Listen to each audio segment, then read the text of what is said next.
Hello guys, videos in the old format will continue to come out, but I decided to release an experimental format about cops who turned out not to be who they say they are. Support this video with a like and comment if you like it, or write your critique if it was a bad experimental. Let's get started. 2013, California, city of Irvine. It was a happy day for Keith and Monica because the woman received a long-awaited proposal to marry her lover. You are my winning lotto ticket. You're my best friend, you're my girlfriend, and I've had you all this time, so it's about time to cash you in. What in the world?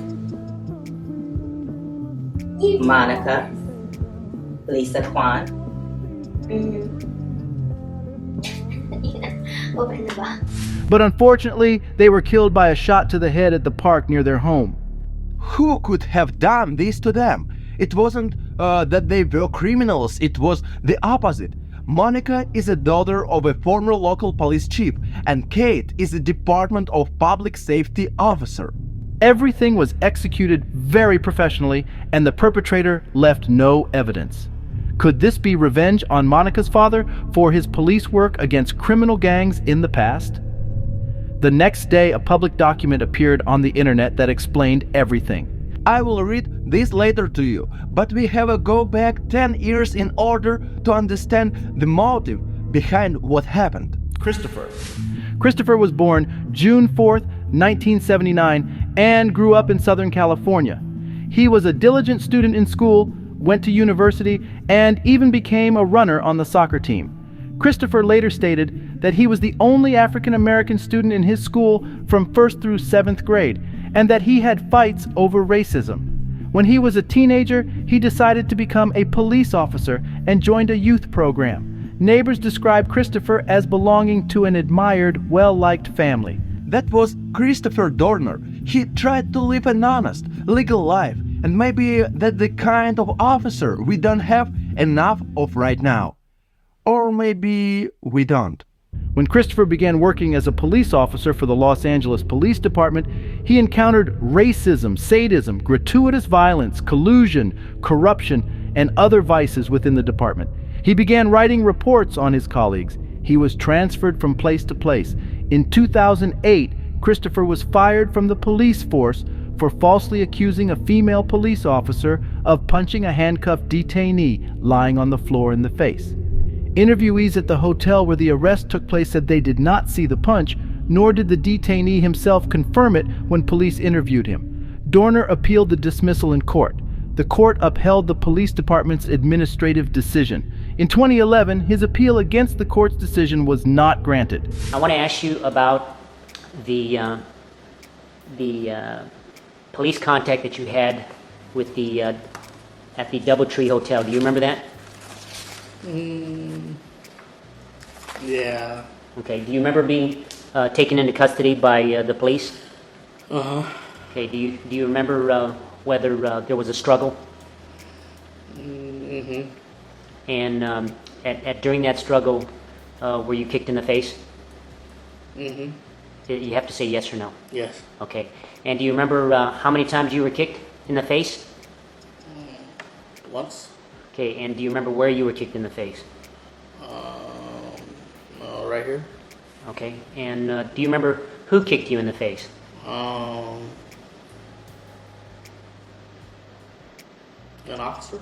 Do you remember what sex? Was it a male or female?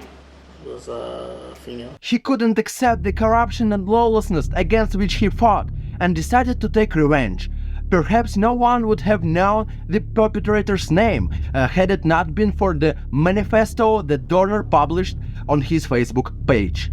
Dorner listed 40 law enforcement officers he was willing to kill and stated, "I know that most of you who know me personally do not believe the media reports that I am suspected of committing such horrific murders and have taken drastic and shocking actions in the last couple of days," the publication began. "Unfortunately, this is a necessary evil from which I take no pleasure, but I must accept it and complete it so that significant change can occur in the LAPD and I get my name back.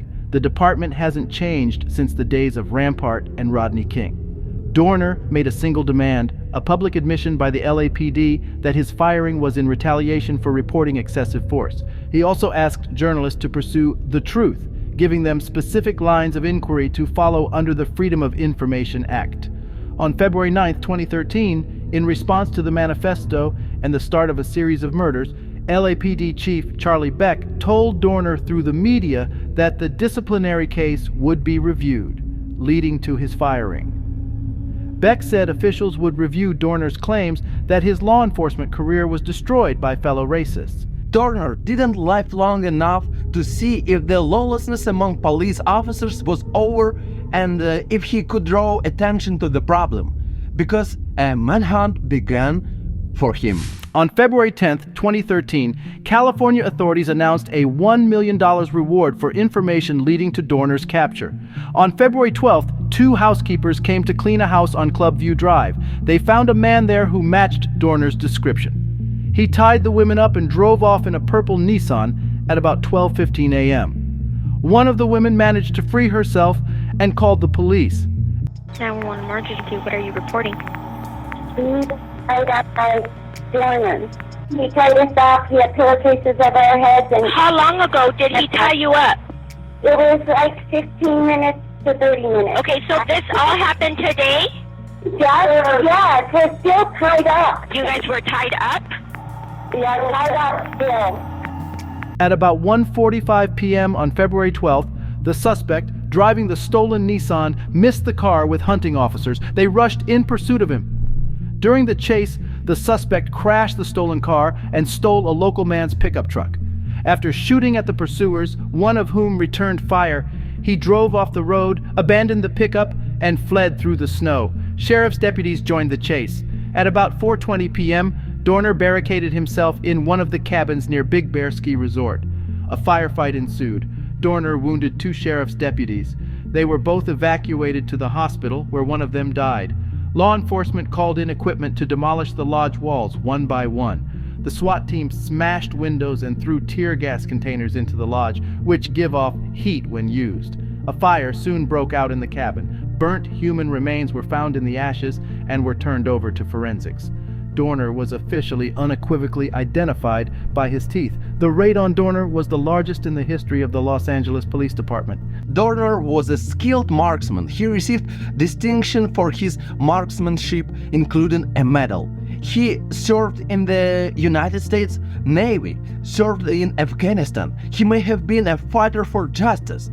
He may have been a covert assassin.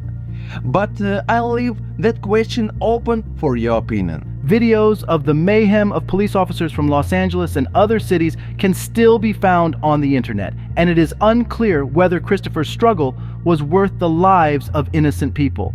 That, however, is another story.